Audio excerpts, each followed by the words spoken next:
Hello friends, welcome to all of you in yours YouTube channel target with Anuradha. आज हम लोग कक्षा 7 के विज्ञान के 14 चैप्टर ध्वनि, जो कि SCERT द्वारा प्रकाशित पाठ्य पुस्तक है, उसकी स्टडी करेंगे। इस चैप्टर के अंतर्गत हम लोग ध्वनि की उत्पत्ति, कंपन एवं तरंगे, ध्वनि के प्रकार, ध्वनि का संचरण, ध्वनि का परावर्तन, मनुष्यों द्वारा श्रवण, शोर, हानिकारक प्रभाव और नियंत्रण, इसको पढ़ेंगे। तो चलिए फ्रेंड्स, साथ में पढ़ते हैं। और वीडियो पसंद आ रहा है तो लाइक करिए, शेयर करिए और अगर चैनल पर नए हो तो सब्सक्राइब जरूर करिएगा, ठीक है। चलिए शुरू करते हैं। हम सभी सजीवों तथा निर्जीवों द्वारा उत्पन्न अनेक प्रकार की आवाज़ से परिचित हैं, जैसे चिड़ियों का चहचहाना, सड़क पर दौड़ते वाहनों के हॉर्न का बजना, घड़ी का टिक टिक करना, कुत्ते का भौंकना, रेडियो एवं टेलीविज़न से प्रसारित विभिन्न कार्यक्रम, बरसात के मौसम में बादलों का गरजना आदि को वैज्ञानिक भाषा में ध्वनि कहते हैं। प्रत्येक वस्तु द्वारा उत्पन्न ध्वनि की अपनी कुछ विशेषता होती है। इन्हीं विशेषताओं के कारण ध्वनि स्रोत मतलब कि वस्तु की पहचान की जाती है। इस अध्याय में हम ध्वनि के बारे में ही जानकारी प्राप्त करेंगे। चलिए, ध्वनि की उत्पत्ति, इसको हम एक क्रियाकलाप से समझ सकते हैं। अगर एक रबर बैंड लें और रबर बैंड का एक सिरा किसी वस्तु से बांध दें, मतलब हुक लगा के, दूसरे सिरे को थोड़ा खींचकर उंगली से पकड़िए।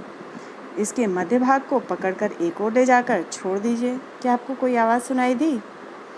क्या रबर बैंड कंपन करता है?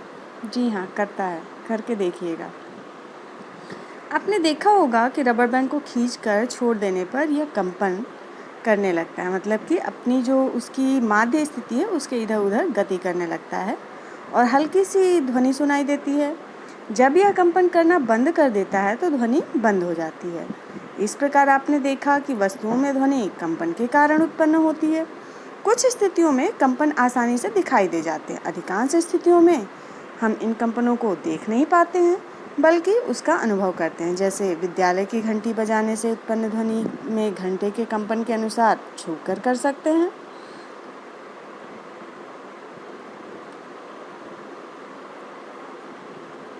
विभिन्न वाद्य यंत्रों से ध्वनि उत्पन्न करने के उपाय। ढोलक, तबला, मृदंग आदि वाद्य यंत्रों से ध्वनि कैसे उत्पन्न होती है? सितार, गिटार, वायलिन आदि तार लगे वाद्य यंत्रों से ध्वनि कैसे उत्पन्न करते हैं? इन यंत्रों में लगे तारों को हल्के से खींचकर छोड़ने अथवा उन पर किसी धातु के तार या टुकड़े को रगड़ने पर ध्वनि उत्पन्न होती है। बांसुरी, बीन, शहनाई आदि में ध्वनि कैसे उत्पन्न होती है? इनमें फूंक मार करके ध्वनि उत्पन्न करते हैं। हम कह सकते हैं कि विभिन्न वाद्य यंत्रों मतलब कि वस्तुओं से ध्वनि उत्पन्न करने की 4 विधियां हैं। पहला है आघात, दूसरा है तारों को खींचकर छोड़ने से, तीसरा है रगड़ने से और चौथा है फूंक मारने से। चलिए एक और क्रिया कर आप देखते हैं, इसको स्किप कर देते हैं, ठीक है। कंपन एवं तरंगे। ध्वनि कंपन से उत्पन्न होती है तथा तरंग के रूप में चलती हैं। किसी माध्यम में विक्षोभ के संचरण को तरंग गति कहते हैं। तरंगे मुख्यतः 2 प्रकार की होती हैं। पहले अनुदैर्ध्य तरंग, जिसमें कंपन की दिशा गति की दिशा की अनुदिश होती है, तथा दूसरी अनुप्रस्थ तरंग, जिसमें कि कंपन की दिशा गति की दिशा के लंबवत होती है। केंचुए की गति अनुदैर्ध्य तरंग के समान तथा सांप और ऊंट पर बैठे हुए व्यक्ति की गति जो होती है वो अनुप्रस्थ तरंग के समान होती है, ठीक है। कंपन करने वाली वस्तु द्वारा एक कंपन में लगे समय को आवर्तकाल कहते हैं और प्रति सेकंड किए गए कंपनों की संख्या उसकी आवृत्ति कहलाती है। इसका जो एसआई मात्रक है वो है हर्ट्ज, ठीक है। एसआई मात्रक हर्ट्ज होता है। कंपन करती हुई वस्तुओं का अधिकतम विस्थापन आयाम कहलाता है।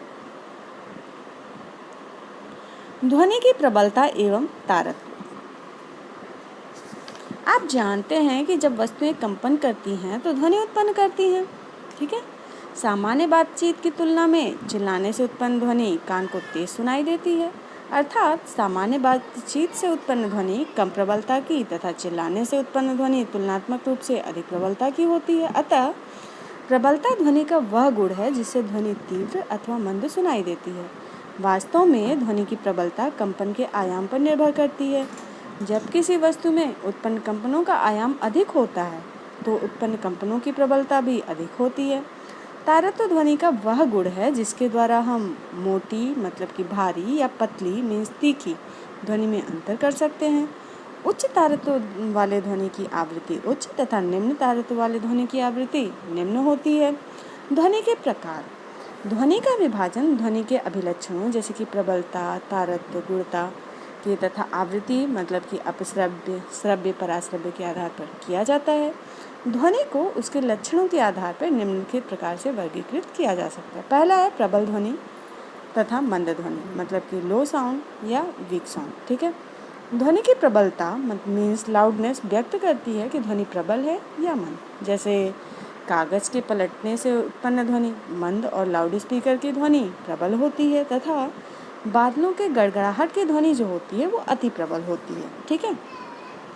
मोटी मीन्स ग्रेव तथा पतली मीन्स श्रिल ध्वनि। ध्वनि का तारत्व मीन्स पिच व्यक्त करता है कि ध्वनि क्या है, मोटी है या पतली है। यह ध्वनि की आवृत्ति पर निर्भर करती है। ठीक है। जैसे बिल्ली की आवाज़ की आवृत्ति मीन्स तारत्व जो होगा और कुत्ते के भौंकने की आवृत्ति तारत्व से अधिक होगी, है ना।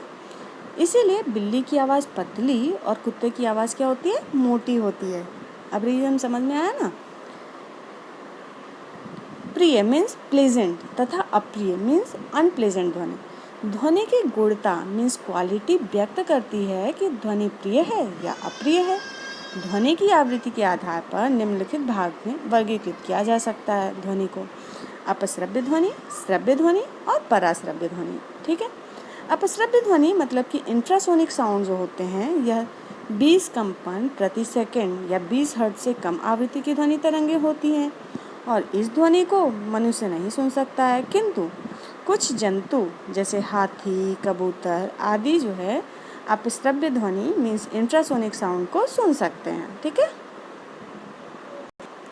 दूसरी है श्रव्य ध्वनि, ऑडिबल साउंड। इस ध्वनि तरंग को मनुष्य सुन सकता है।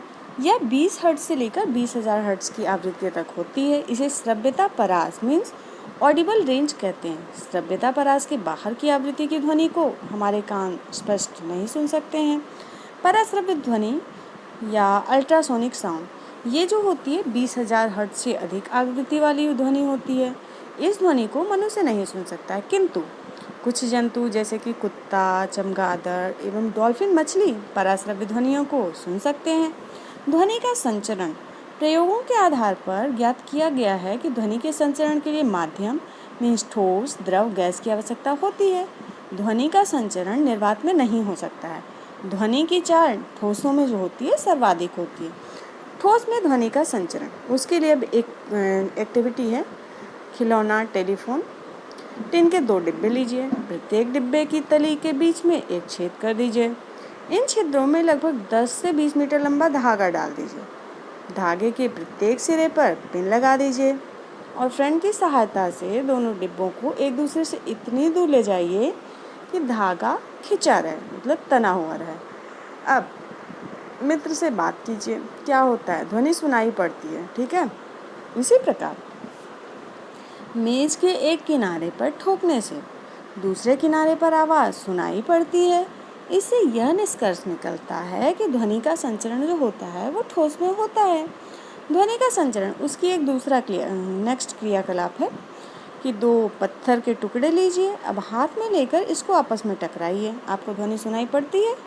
अब एक बाल्टी में पानी ले लीजिए, चित्र के अनुसार जो चित्र यहाँ दिया हुआ है। अब क्या करिए, हाथ में पत्थर के टुकड़ों को बाल्टी के पानी में ले जाकर आपस में टकराइए। क्या होता है, ध्वनि सुनाई पड़ती है। इससे स्पष्ट होता है कि ध्वनि का संचरण जो है पानी में भी होता है, सुनाई देगा, है ना। तो संचरण मीन्स पानी में भी हो रहा है ना।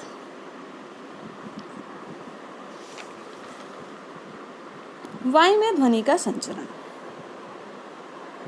जब कोई वस्तु वायु में कंपन करती है तो सबसे पहले वह अपने निकट के वायु कणों को कंपन उत्पन्न करती है। ये कण आगे कणों को भी कंपन करते हैं, आगे के कणों को भी कंपित कर देते हैं। इस प्रकार आपने कान के समीप के कण भी कंपित करने लगते हैं। ठीक है। और आप ध्वनि को सुन सकते हैं। अब इसके लिए एक दूसरा क्रियाकलाप है, धातु अथवा कांच का एक पूर्णतः सूखा गिलास लीजिए। इसमें एक छोटा सेल फोन जो पूरी तरह गिलास के अंदर आ जाए रखिए। अपने किसी मित्र से इस सेल फोन पर फ़ोन करने को कहिए। क्या आपको घंटी की ध्वनि सुनाई पड़ती है? अब गिलास को अपने हाथ से पकड़कर अपने मुंह को खुले सिरे से सटा कर रखिए। अपने मित्र से पुनः इस बार फ़ोन करने का संकेत दीजिए। गिलास में से वायु को मुंह द्वारा खींचते हुए घंटी की आवाज़ को सुनने का प्रयास कीजिए। आपको ध्वनि की आवाज़ में क्या अंतर महसूस होता है? प्रथम स्थिति में खुले गिलास में सेलफोन की घंटी की आवाज़ उसमें उपस्थित वायु के कारण हमें सुनाई पड़ती है। दूसरी स्थिति में मुंह से वायु खींचने पर गिलास के अंदर की वायु कम हो जाती है, जिससे घंटी की ध्वनि कम होती जाती है। यहाँ तक कि यदि गिलास के अंदर की पूरी वायु को खींच लिया जाए तो सेलफोन बजते रहने पर भी सेलफोन की घंटी सुनाई नहीं पड़ेगी। इस क्रियाकलाप से ये निष्कर्ष निकलता है कि ध्वनि का संचरण जो है वायु में भी होता है। ठीक है, वायु के न रहने पर मीन्स निर्वात में ध्वनि का संचरण नहीं होता है। उपरोक्त से स्पष्ट है कि ध्वनि के संचरण के लिए माध्यम की आवश्यकता होती है।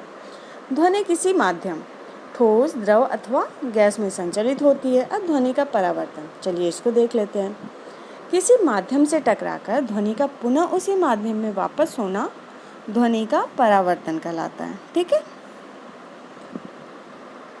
प्रकाश की भांति ध्वनि में भी परावर्तन होता है। ध्वनि भी प्रकाश की तरह परावर्तन के नियमों का पालन करती है।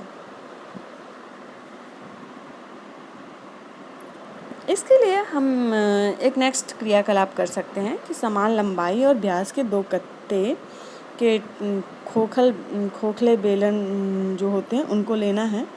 फिर उसके बाद लकड़ी या कांच के चिकने तख्ते के सामने चित्र के अनुसार गत्ते के खोखले बेलनों को किसी झुकाव में इस कोण पर रख देना है। दोनों बेलनों के बीच एक लकड़ी का पर्दा रख दें। पहले बेलन के सिरे पर चित्र के अनुसार घड़ी रख दें। अब दूसरे बेलन के खुले सिरे से घड़ी की टिक टिक की ध्वनि सुनने का प्रयास कीजिए। उपरोक्त क्रियाकलाप से ध्वनि परावर्तन के कारण सुनाई पड़ती है। अब दोनों बेलनों का झुकाव मीन्स कोण एक समान होता है। आपतन कोण मीन्स बेलन 1 और अभिलंब 3 के बीच तथा परावर्तन कोण मतलब कि बेलन 2 और अभिलंब 3 के बीच का मान बराबर होता है। अब इसमें हम नोट करने वाली बिंदु है कि सभी पदार्थों से ध्वनि का परावर्तन एक समान नहीं होता है। धातुएं ध्वनि की अच्छी परावर्तक हैं। थर्मोकोल, कॉर्क, कपड़ा आदि ध्वनि के अवशोषक हैं। प्रतिध्वनि या इको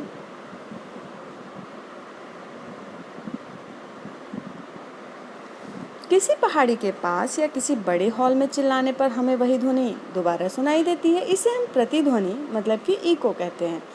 यह ध्वनि के परावर्तन के कारण होती है। चलिए कुछ और चीज़ें हैं वो भी जान लेते हैं।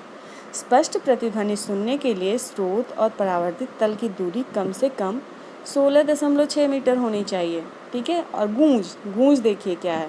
गूंज मतलब कि रिवर्बरेशन। ठीक है, किसी उचित परावर्तक तल मतलब कि घाटी, ऊंची इमारत के सामने ध्वनि उत्पन्न करने के बाद ध्वनि स्रोत को बंद कर देने पर परावर्तक तल से बार बार परावर्तित होने की ध्वनि का प्रभाव कान पर काफ़ी समय तक बना रहता है। ध्वनि के इस दीर्घीकरण मतलब कि प्रोलॉन्गेशन को गूंज या अनुरणन कहते हैं। प्रतिध्वनि में ध्वनि का परावर्तन केवल एक बार होता है, जबकि गूंज में जो रिवर्बरेशन होता है उसमें ध्वनि का परावर्तन बार बार होता है। ठीक है, प्रतिध्वनि का उपयोग कहाँ कहाँ होता है? पहला, जल में स्थित वस्तुओं की गहराई को ज्ञात करने के लिए। दूसरा है चमगादड़ द्वारा अवरोधों से बचने में। तीसरा है कीटों द्वारा भोजन की खोज में। और चौथा है समुद्र में पनडुब्बी की स्थिति को ज्ञात करने में। पांचवा है समुद्र में मछलियों के झुंड की स्थिति को ज्ञात करने के लिए। और भी अनेक उपयोग हैं, लेकिन ये कुछ 5 बिंदु थे जो मैंने आपको बताए, इस बुक में दिए हुए हैं। नेक्स्ट पॉइंट है मनुष्यों द्वारा उत्पन्न ध्वनि तथा उनका श्रवण। मनुष्यों में ध्वनि वाक यंत्र अथवा कंठ द्वारा उत्पन्न होती है। मनुष्य अपने जिस ज्ञानेंद्रिय अथवा ज्ञानेंद्रिय द्वारा ध्वनि को सुनता है उसे कान कहते हैं। वस्तुओं में कंपन द्वारा ध्वनि उत्पन्न होती है। वायु के माध्यम से कंपन द्वारा ध्वनि जो है हमारे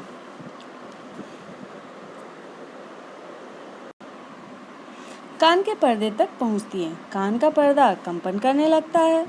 कान के अंदर की विशेष संरचना के कारण पर्दे के कंपन द्वारा प्राप्त ध्वनि संकेत प्राप्त जो ध्वनि का है वो संकेत मस्तिष्क तक पहुंच जाता है और ध्वनि सुनाई पड़ती है। कान एक कोमल और संवेदनशील अंग है और इसकी सुरक्षा आवश्यक है। सुस्वर मतलब कि म्यूजिकल तथा शोर मीन्स नॉइज। नियमित एवं आवर्ती कंपनों से उत्पन्न ध्वनि जो कान पर मधुर प्रभाव डालती है सुस्वर कहलाती है, जैसे कि कोयल की कुकू कुहू कुहू, पपीहे की टेर। संगीतमय वाद्य यंत्र मतलब कि वीणा, बांसुरी, हारमोनियम आदि से उत्पन्न ध्वनि, ये क्या हो गई? सुस्वर ध्वनियाँ हो गई। और अनियमित एवं अनावर्ती कंपनों से उत्पन्न ध्वनि जो कान पर कर्कश प्रभाव डालती है शोर कहलाती है, जैसे कि उच्च स्वर में बातें करना, लाउड स्पीकर पर तेज कुछ भी बजते रहता है, तेज बजना, मच्छरों की भनभनाहट, पटाखों के फूटने से उत्पन्न ध्वनि, ये सब क्या हो गई? नॉइज या शोर। ठीक है। शोर हानिकारक प्रभाव तथा नियंत्रण। वातावरण में अत्यधिक एवं अवांछित ध्वनियों को शोर मतलब कि ध्वनि प्रदूषण कहते हैं। वाहनों की ध्वनियाँ, तीव्र विस्फोट, ध्वनि कारखानों और लाउडस्पीकर द्वारा ध्वनि प्रदूषण के जो है मुख्य कारक हैं। इसके हानिकारक प्रभाव। परिवेश में शोर का स्तर लगातार उच्च बने रहने पर सुनने मतलब कि श्रवण की शक्ति क्या है? प्रभावित होती है। इससे बहरापन हो सकता है। ध्वनि प्रदूषण के कारण हमारे जीवन की गतिविधियां और सामाजिक व्यवहार प्रभावित होते हैं। शोर में रहने वाले बहुधा असामान्य सामाजिक व्यवहार करते हैं। अत्यधिक शोर की उपस्थिति से अनेक स्वास्थ्य संबंधी समस्याएं उत्पन्न हो सकती हैं, जैसे कि अनिद्रा, अति तनाव, चिंता आदि। इसका नियंत्रण कैसे करेंगे?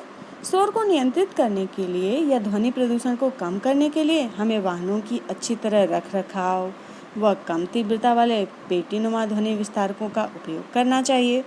कुछ और भी बिंदु हैं, उनको भी जान लेते हैं। ध्वनि की वायु में चाल जो होती है 332 मीटर पर सेकंड होती है।